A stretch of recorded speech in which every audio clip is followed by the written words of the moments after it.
Welcome to the Millionaire Maker Show, a podcast helping online coaches monetize their life's work and scale their businesses to create more time, more money, more freedom, and more impact. Now, with over 20 years of business building, coaching, and consulting experience, here's your host, author, speaker, and creator of the Millionaire Maker Coaching Funnel, Lindsay Anderson. Hey everybody, welcome to this episode of the Millionaire Maker Show. I'm so excited for today's guest, Miss Nicole Jansen.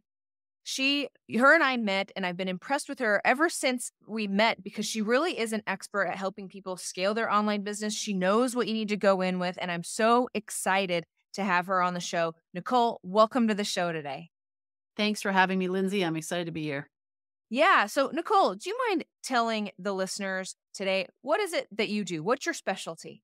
Yeah, you know what? My specialty is working with entrepreneur leaders to be able to help them grow their business, be able to transform the way they see themselves, the way they see others, the way they see the world around them so they can actually maximize on the potential that is actually available to them. Can you expound a little bit more? You know, a lot of times when we talk about scaling your online business, we talk about strategies and the systems and all these things that go into it. But I noticed in your introduction there that you're actually talking about how they view themselves in this whole world.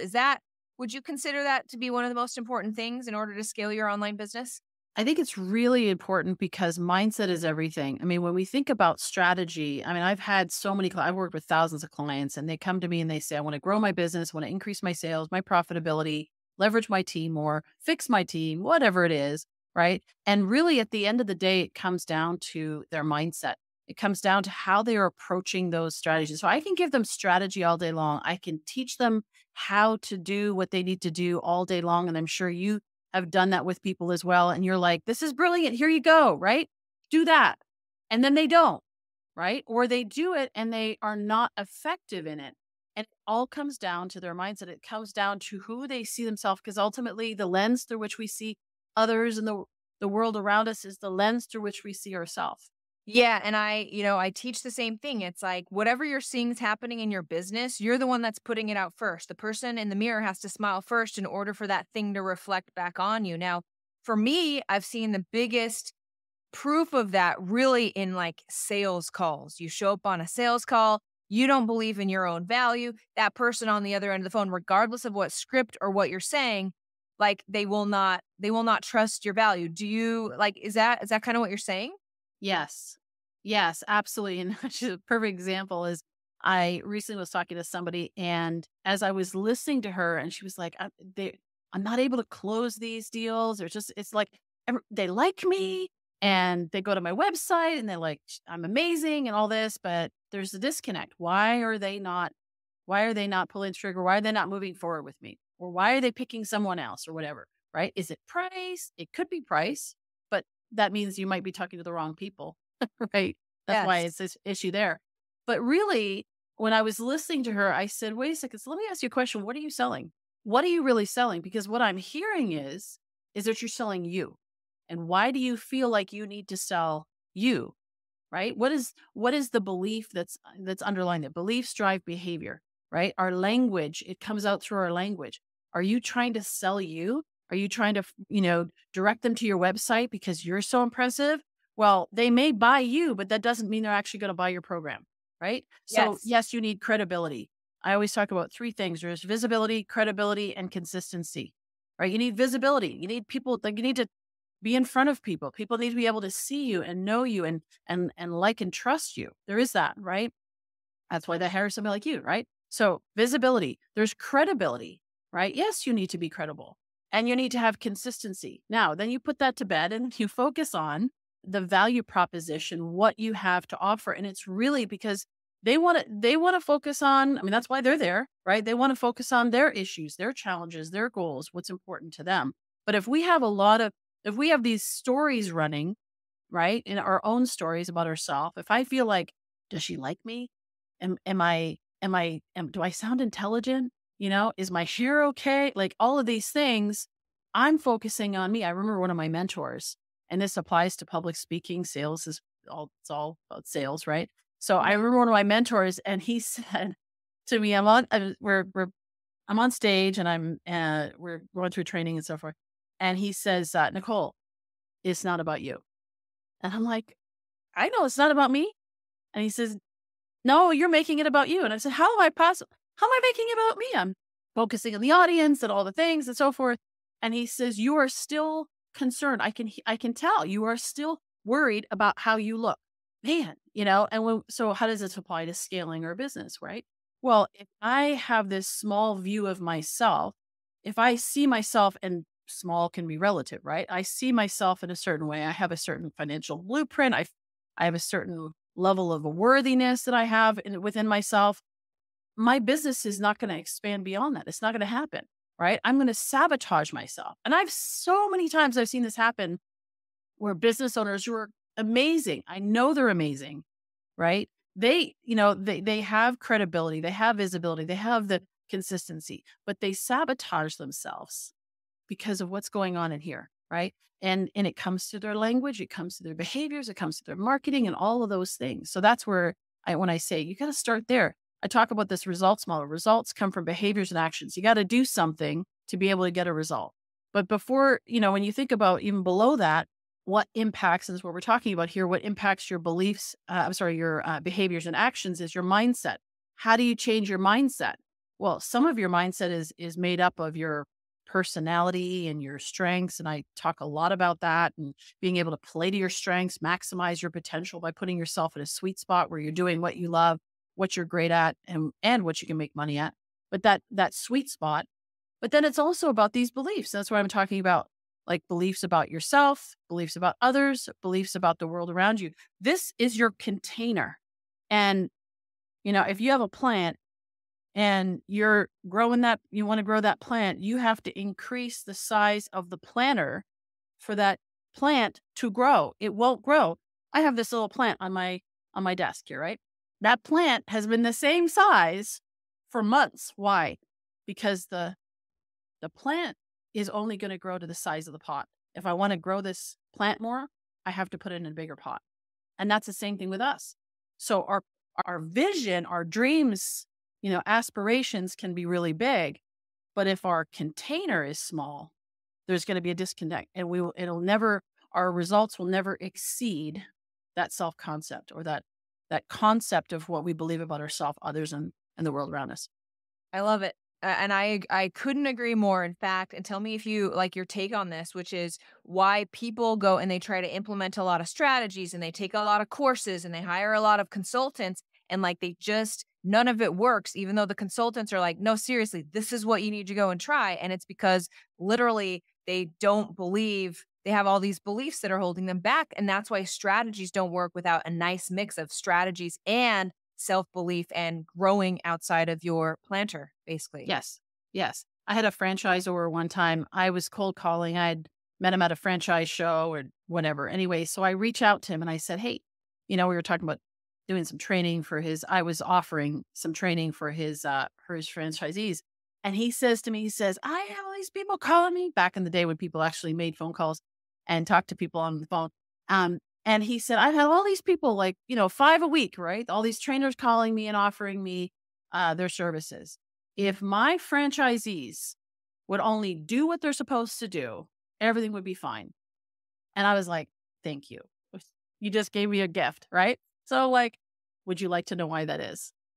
And he goes, yes, I'd like to know why that is. And so then I started talking to him about mindset and all that. And so anyways, of course, he hired me and we ended up working with all his franchisees.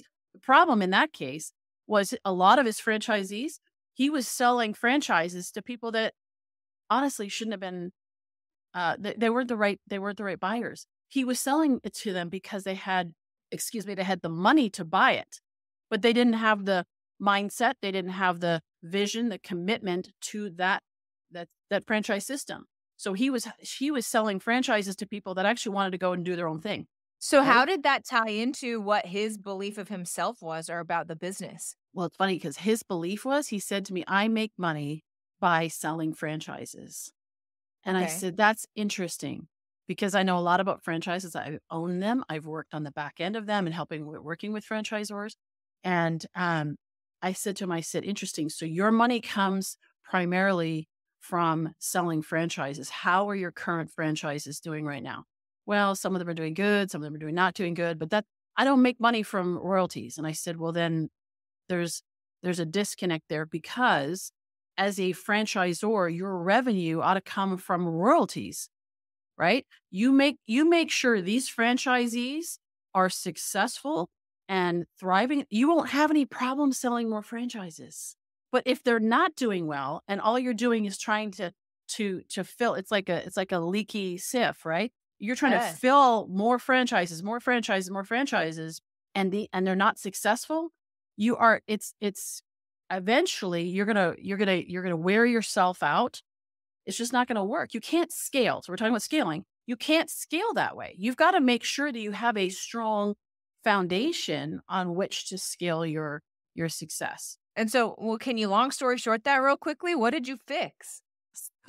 So we went through, talked to his franchisees, I interviewed them and said, look, like what are your goals? Again, it comes back to what's in it for them, right? And because they owned a franchise, it was connecting their goals and desires and dreams to the franchise system and saying, look, in order for you to get what you want, it would behoove you to follow the system, right? That is set out. That's what you paid for. And once you master the system, then you can get creative and offer input as to how to improve the system.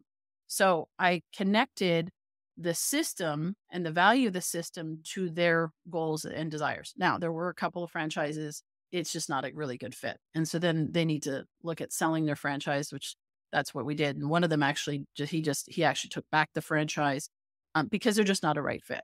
And they're actually toxic to the organization, right? So, but the owner, the franchisor, the founder, he needed to shift his mindset and to recognize that his focus was to focus, his investment was to invest in his franchisees, build a really, so I changed his mindset about that. And also his mindset about himself, because he thought, I'm a sales guy, right? Like, this is what I do. I go out and sell franchises. And I'm like, great. Yeah. So you're going to have to keep doing that. You basically have a job, right? You sell them and you got to sell another one. You got to sell another one. You got to sell. Where's your freedom in that?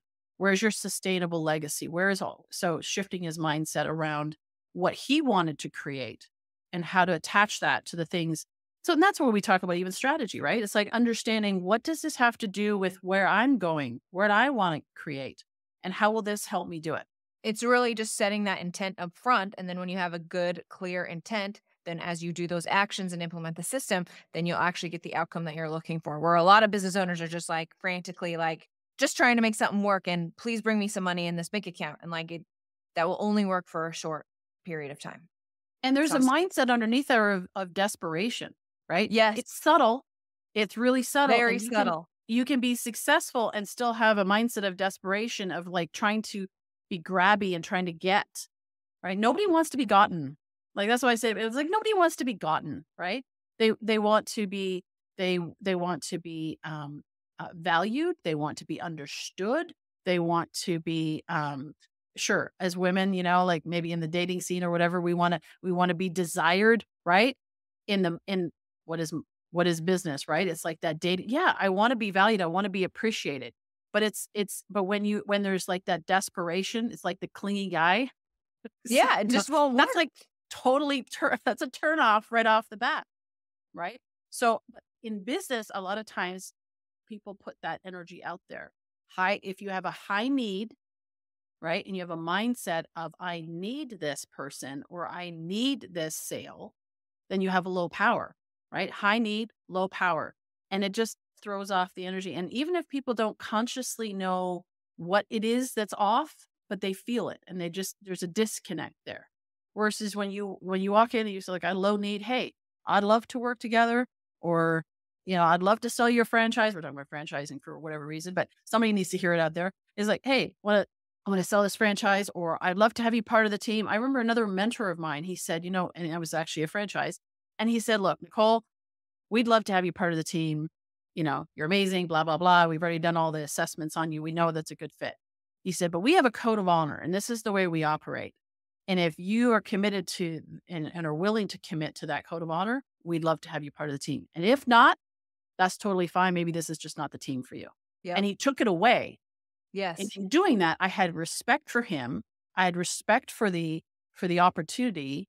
And then I had a choice, right? What am I going to do with this? Do I adhere to that? So does he benefit from selling a franchise to me? Absolutely. But he put the mission first. He put he put his priorities in the right order, and I bought a franchise from him at that You point. did. And then You yeah, did. absolutely. And then we end up working together for a number of years. So he's awesome. I love that. Yeah, I always teach it with, it was the whole MTV's The Pickup Artist show, if you've ever seen that. And that's how the whole guy made his show, was like, hey, you play hard to get and the women will want you. It's no different in sales. It's no different in business. Obviously, you want to remain authentic, but there is always two sides of that coin. Someone has to be the negative and the pursuer, and someone has to be the pursuee. And so, like, you get to pick as a business owner or someone on your sales call which side of that coin you're actually going to be on. Yeah. Okay, so when it goes to mindset, I'm dying to know about this from your perspective. When it comes to mindset and when it comes to like being in a bigger container and viewing yourself in a bigger way, I noticed that a lot of, especially transformational leaders and people who are thought leaders, they'll tell you just right off the cuff, and I'm curious if this is your experience, I don't have any confidence problems. I am confident in what I offer, and I want to be the biggest person in the world, and I am ready for this. But then there's like a big difference for these guys between confidence, which is like an external representation of what they think of themselves, and like their true like self-value and like really what they feel like they can bring to people. And that piece can be really hard to get from people, especially thought leaders that are, hey, I'm the most confident person. I don't have any mindset problems. Do you experience that at all, Nicole? Oh, yes. Oh, Okay. yes. And what do you In fact, do? yeah. Well, so I asked some interesting questions and challenge that in a respectful way. I respect success. I honor people that have created a lot of success in their business. And so, I'm not one of those people that says, oh my gosh, you're doing that wrong or this wrong or whatever. I'm like, fantastic, right? That's great. So what do you want to do? Is that all you want to do, or is there something more you want to do? But so let's say they say, I am so confident. And I know a lot of times, by the way, smart people have the right answers. They've done their personal development. They know the right answer to the question, right? It's like, are you confident? Absolutely, I'm confident. It's almost like they know the affirmations, right? They know what they're supposed to say, but do they believe it? And when you Right. listen and you ask questions and you start to realize that there's a disconnect between what they're saying and what they're doing or what their language is, ultimately. So like, for example, I had one guy, also another franchisor, and I don't know what's with the deal with franchises. I work with people. I work with other people for franchises, but anyway, he owned a franchise and I had launched this franchise system, and he came through a friend of mine and a mutual friend, and he was on the call. So he's kind of like, why do I need a coach? I don't know why he, connected us and so forth. And he's telling me how awesome he is, right? He's like, I'm this. That's the guy I'm talking about. Yeah. Yes. I'm the biggest, I am the most successful in my town, and da da da da da and so forth. I'm like, that's fantastic. That is great. Congratulations. So who do you look up to? And he goes, oh, that's a good question. And so anyway, we started talking, and he talked more about what he was doing in his business and so forth. And I said, so you've created a lot of success. You started your business, you took a lot of risks, and now you're at a point where you have this successful franchise and you want to grow it and all this kind of stuff. But as I was listening to him, I was hearing something, right? I was listening to the consistency of it, right? And I said to him, I said, out of curiosity, are you playing to win or are you playing not to lose? And he's like, I won't say what he said for this, but he was like swearing, and he was just like, oh my gosh, you're so right. I've been playing not to lose. And I said, well, you can't win a game playing not to lose. You can't win a game on defense. So what is it going to take for you to get on the offense? What is it going to take? And then as we started to work together, so he did hire me. So we started to work together. And then I said to him, I said, I don't know, we were talking about numbers and revenue goals and even personal financial goals and so forth. And I said, wait a second. So I see you as, I just assumed that he was making like over $1 million a year. He sounded like, dude, you're making $1 million a year. Guy. And I said, well, so, you're what are you making, like $1 million a year, something like that. Like, and he's like, what? And I said, yeah, like that's what I assumed. Right. And he's like, you think I can make $1 million a year? Like personal Totally income. hit it. And so I said, yeah, totally. I already thought you had, right? I thought you were doing that. And he was like, wow. So it's expanding them, but doing with respect, expanding them, to start to think beyond. I had another gentleman once who said to me, and again, all relative, right? In terms of, so he had been making about like 200,000, something like that. And so he thought 200,000, big deal, at that time, this is years ago or 10 years ago, whatever it is. And he's like, small town, I'm the guy, right? A lot of cash flow, a lot of big hat, right? So, although he wasn't in Texas, but, it's that kind of idea, right? So he was like, hey, I'm the guy, I'm the dude. Anyways, he went on to ultimately sell his franchise and became, a speaker and other coach and so forth. And so it's really cool and leveled himself up totally. But there's another one who came to me and another referral. I was doing a workshop and this guy had recommended him to come to the workshop and he couldn't understand. He was a real estate investor and he couldn't understand why he should be at this workshop. And so he's telling me, he's like, I make X amount of money and blah, blah, blah, and so forth. And I'm like, that's fantastic. So how many other people are you helping to do that? And he goes, I never thought of that. It's just a question that takes them, because we all have a comfort zone.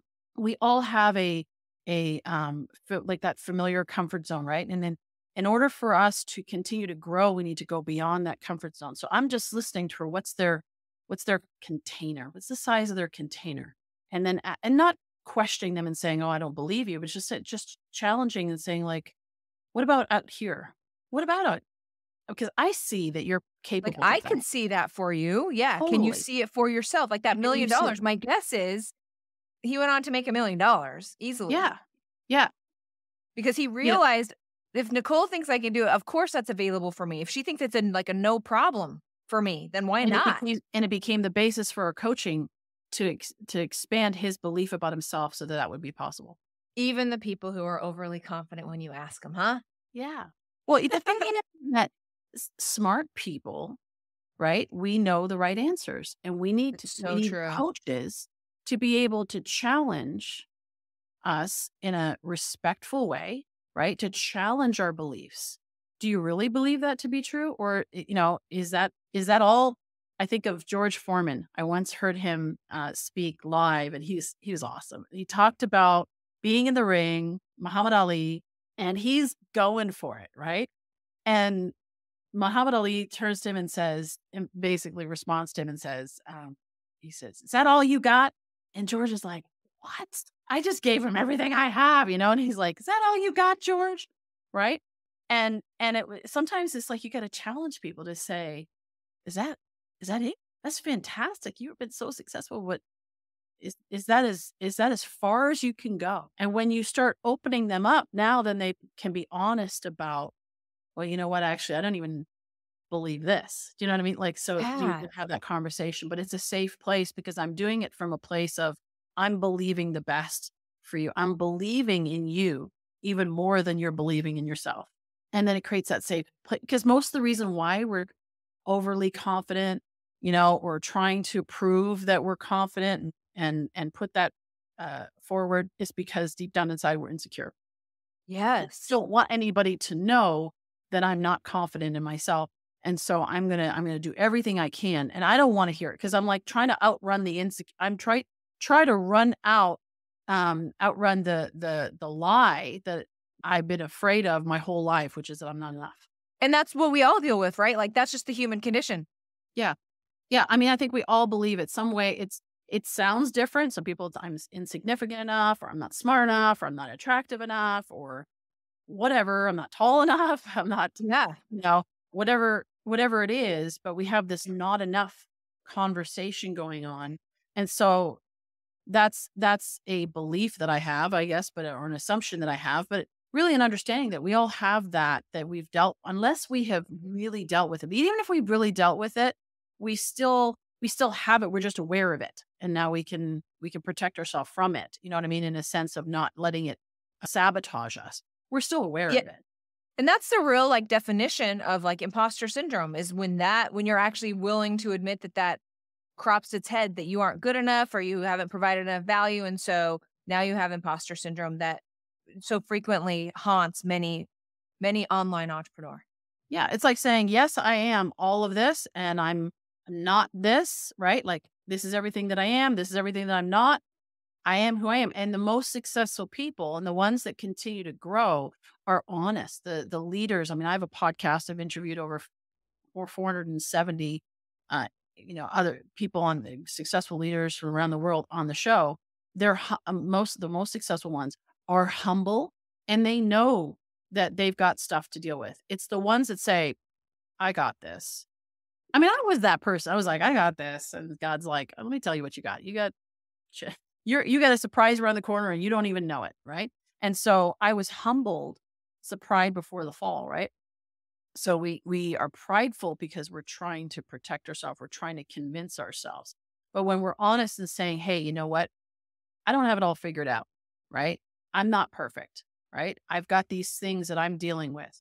But now when I bring them to the surface, we're afraid to bring them to the surface because what could that mean? What could that mean about me? Well, I don't know what to do with that. But if I bring it to the surface, now I can do something with it. Otherwise, it just sabotages me and comes out at inopportune moments, right? When I've got that big deal and all of a sudden now I've got the sweats and I'm freaking out. Why is that? Well, because I didn't deal with it before, right? And everybody has it, like I said, everybody's got a comfort zone that they get to and they're like, I got this. I'm comfortable and I feel good. And, I've had people even say to me, oh, I've dealt with my little voice. And it's like, really?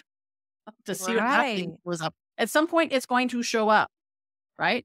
And let's do it in a safe environment with a coach where we can work through it versus it be when you're getting an opportunity to go and speak on a stage or go do something where you're going to have the biggest deal of your life where it doesn't show up then.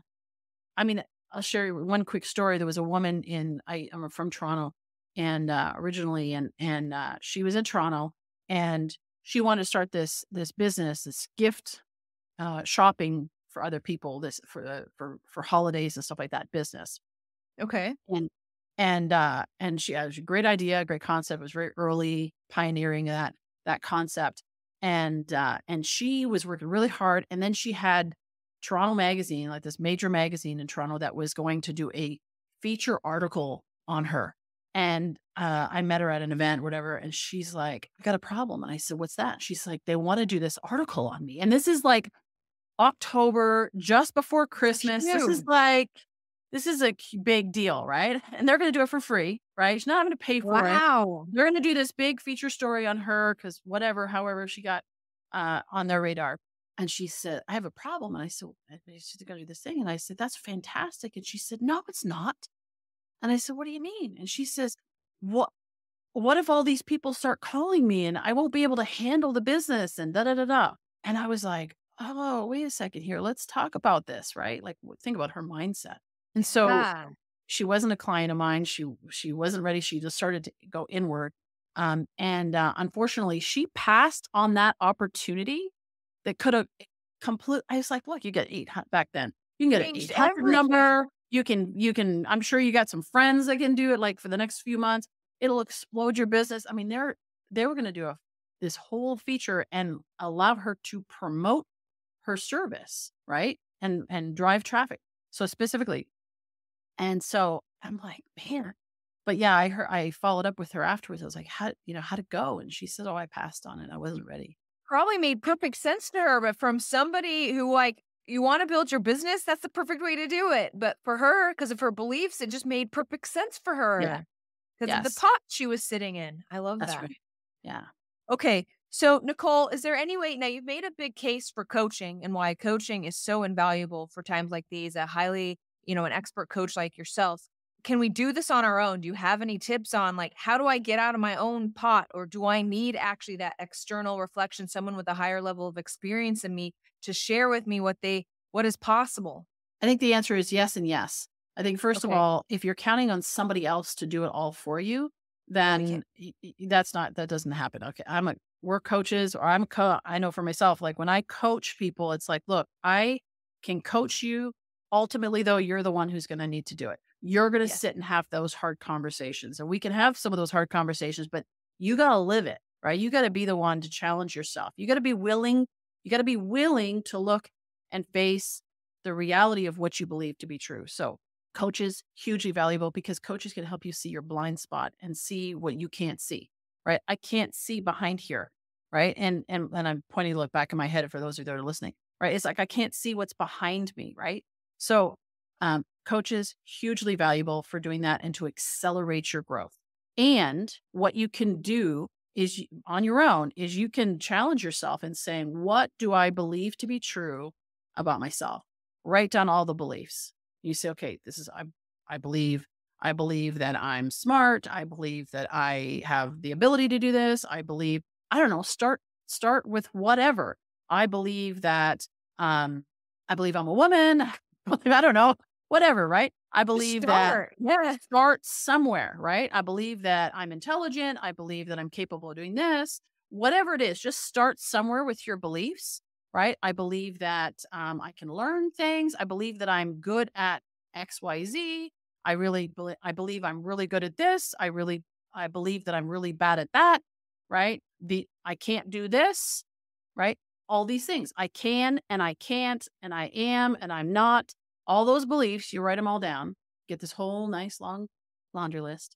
And then you look at those and you say, okay, are these helping me get to my goal? So assuming you have a goal, if you don't, you need to set, like, where am I going with this, right? Are these in alignment and are helping me achieve this goal, or are these hindering me, right? Yeah. So Do the they serve ones, me or not? they Yes. serve me or not. So the goal, or the belief of, let's say, I can figure this out, right? I can learn. I'm a problem solver. I believe that I'm a good problem solver. Great. Does that help me? Yes, it does. Beautiful. Okay. So we leave that one, right? This one, I can't sell. Okay. Well, that's not going to get you to where you want to go, right? Right. So we need to challenge that. What would be an empowering, how can we flip that to the opposite positive and say, okay, so I believe I can't sell. Well, what if you were to, number one, and there's some skills around that, which maybe you need to learn, but even just starting to say, I'm a great salesperson. You know what? The market, right? The market, oh my gosh, right now the market's so bad, the inflation, blah, blah, blah. I believe that the market is like this, right? It's hard to find clients now. I believe that's nobody's hard to buying find. right now. Nobody's buying right now. That's one, right? So you say, okay, what can you change that to? The opposite positive. You know what? I'm so happy and grateful that I attract amazing new clients to my business every single day. You know what? I attract, even just maybe just happy and grateful, because that kind of goes into a gratitude exercise. You can just say, I attract amazing, ideal clients to my business every day. Man, it's awesome. I love what I do. I hate what I do. I love what I do. Man, I'm not doing what I love to do. I believe that I'm not doing, or I'm not in the right field. Okay. Well, you know what? I am figuring out the right field. I am getting clear, right? I'm getting Even if closer and closer. I'm getting Yes. closer and closer to it. So it's like you're taking this list, you're identifying the limiting beliefs, and you're transforming them into positive beliefs. Now, just by saying it isn't going to be enough, right? Entirely. First of all, you got to start saying it. You got to start believing it. You say it enough times, you're going to start to believe it. You're going to start to, your mind will start to, reticular activating system will start to go and attract things that will be in alignment with that, because your mind is a problem solver. So whatever you tell it doesn't know the difference between what's real or imagined. So whatever you tell it, I can't, it goes, okay, let me give you all the valid reasons why you can't. And if you change that and start saying, hey, you know what, I can, it's going to start over time, and you repetition, it's going to start saying, okay, well, here are some valid reasons why I can. Here are some memories around. So when's the last time, I can't sell? Well, is that really true? You can challenge yourself and say, is that really true? Well, yeah, it's really true. Okay, well, have I ever sold something before? Well, yes, I have. Okay, well, how did that go? Okay, wait a second. So that I guess I can sell, right? Maybe I just need to get better at selling. So you know what? I'm getting better at selling every single day. I am learning the skills that I need, right? It's kind of like an interim one. I'm learning the skills that I need to be able to sell more effectively. I'm learning how to do this every single day. I'm getting better and better every single day, right? So you're not delusional because your mind says, liar, you're not good at that. Well, I'm learning the skills to be able to do that. So that's just but yeah, starting to transform those beliefs about yourself, others, and the world around you. The reason why I broke it down into those 3 things is because when we talk about beliefs, it can be so general, Yes. right? So whereas now we start thinking about what do I believe to be true about myself? What do I believe to be true about others? What do I believe to be true about my customers? My customers always want a discount. My customers always want a discount. Okay. Well, is that your belief or is that reality? Right? Because the reality is maybe you're putting that out there. But And you're if you probably saying it assume first because you think you're everybody wants a discount. because Yes. that's right. You're offering it before they're even asking for it. Or maybe they're asking for it. Here's a little tip for people out there talking about sales. But if you keep getting an objection, it keeps coming up, price objection, time objection, and then interest objection. There's only 3 types of objections, right? Time, money, interest. If you keep getting that objection, I would challenge you to ask yourself, where are you having that objection within yourself? Because Agreed. once you deal with it, you will be amazed. You won't get it from anybody else. It's done. So if you're getting the discount, you're either offering it, there's something psychologically, you have an issue with the price. Maybe you turn it around saying, what would I feel comfortable buying for myself? When I was starting out and in business, I was in my teens. I was trying to sell fax machines. I was 16, 17 years old. I'm going door to door literally and selling fax machines in industrial areas. And then I started making cold calls and I made thousands of cold calls. And I would ask myself, what's wrong with me? Why isn't this working? Da, da, da, da, and so forth. I'm just no, no, no, no, no all the time. And I started asking myself different questions. The quality of our questions determines the quality of our life. And so I started asking myself different questions and saying, I hey, really like what you just said. Can you just repeat that though for the everybody? quality of your questions. questions determines the quality of your life. And that's across health, wealth, and relationships, I'm guessing. Absolutely. Absolutely. So when I started asking myself different questions like, okay, what did I learn? Where did I do well? Where do I need to improve upon? What am I learning about myself? What am I learning about them? How can I do this better? How can I leverage what worked well and correct what worked wrong? When I started asking myself different questions, I got different answers because my subconscious mind, being the problem solver, started to go to work to give me the answer to that question because questions hook the mind, right? And so it changed everything. It changed everything for me. Whereas I initially had this experience of how people were showing up, I realized that it was because I was bringing that to the table.